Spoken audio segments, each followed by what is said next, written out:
유대인들은 예루살렘 성전을 향하여 기도합니다. 왜냐하면 성전 안에 하나님의 영광과 하나님의 임재가 있다고 믿기 때문입니다. 성전은 하나님이 거하시는 곳입니다. 하나님께서 이름을 그곳에 두셨습니다. 그래서 성경 안에도 우리가 잘 알고 있는 다니엘과 요나 같은 선지자가 성전을 향하여 기도했다라고 기록하고 있습니다. 오늘 본문 말씀은 성전 안에서 솔로몬이 하늘을 향하여 손을 펴고 하나님께 기도하는 내용입니다. 열왕기상 8장 28절부터 30절까지 말씀입니다. 그러나 내 하나님 여호와여, 주의 종의 기도와 간구를 돌아보시며 이 종이 오늘 주 앞에서 부르짖음과 비는 기도를 들으시옵소서.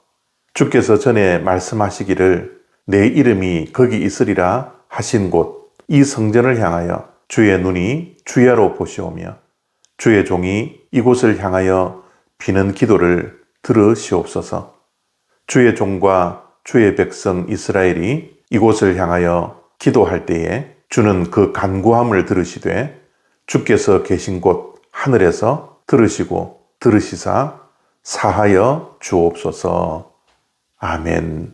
지금 솔로몬이 성전 건축을 마치고 성전을 봉헌하며 기도하는 내용은 이스라엘 백성들이 성전 안에서 기도하는 것과 성전을 향하여 기도할 때 하나님께서 하늘에서 그 모든 기도와 간구를 들어주실 것을 간구하는 기도입니다. 그래서 구약의 유대 백성들은 어느 곳에 있든지 성전을 향하여 기도합니다. 성전에 계신 하나님을 바라보며 기도하는 것이 그들의 희망이었습니다. 다니엘도 성전을 향하여 3번씩 기도했던 것이 생명을 걸고 기도했던 것입니다. 왜냐하면 하나님이 그에게 유일한 희망이었기 때문입니다. 또한 요나도 하나님을 피해 도망치고 난 후에 큰 물고기에서 나와 하나님의 성전을 향하여 기도했습니다. 왜냐하면 성전에 하나님께서 그의 기도를 들어주실 것이라는 믿음이 있었기 때문이죠. 지금은 예루살렘 성전이 없습니다. 오직 남은 것이라고는 통곡의 벽 뿐입니다. 그러면 우리는 이제 어떻게 기도해야 합니까? 우리 또한 예루살렘 성전이 있던 곳을 바라보며 기도해야 할까요? 물론 그렇지 않습니다. 구약은 성전 시대지만 신약은 교회의 시대입니다. 물론 지금의 교회가 구약에 있는 성전이 아니죠. 왜냐하면 성전은 사람의 손에 의해서 지어졌고 교회는 이제는 건물이 아니라 하나님께서 부르신 사람들이 교회입니다.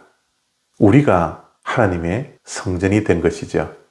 그래서 바울은 너희가 하나님의 성전인 것과 성령이 너희 안에 거하시는 것을 알지 못하느냐? 라고 말씀해 주셨습니다. 그래서 구약의 성전과 신약의 교회는 분명히 다른 것입니다.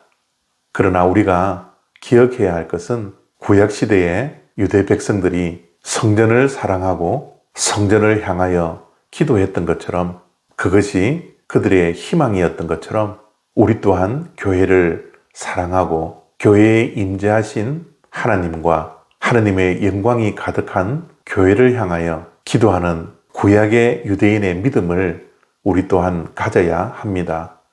특히 성전은 만민이 기도하는 집입니다. 그래서 우리는 늘 기도하는 사람이 되어야 합니다.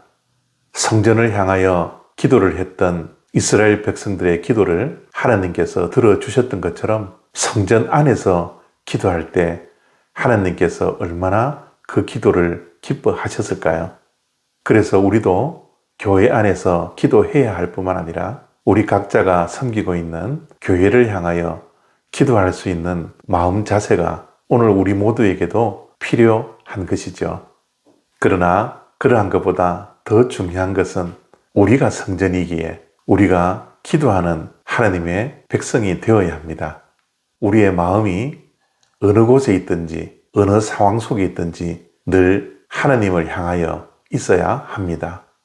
우리가 기도할 때 하늘에 계신 하나님께서 우리의 기도와 간구를 들으시고 들으실 것입니다. 이러한 믿음을 가지고 오늘도 우리의 마음이 하나님을 향하고 우리가 하나님 앞에서 무릎 꿇고 기도할 수 있는 주님의 거룩한 백성들이 다 되어지기를 원합니다. 감사합니다.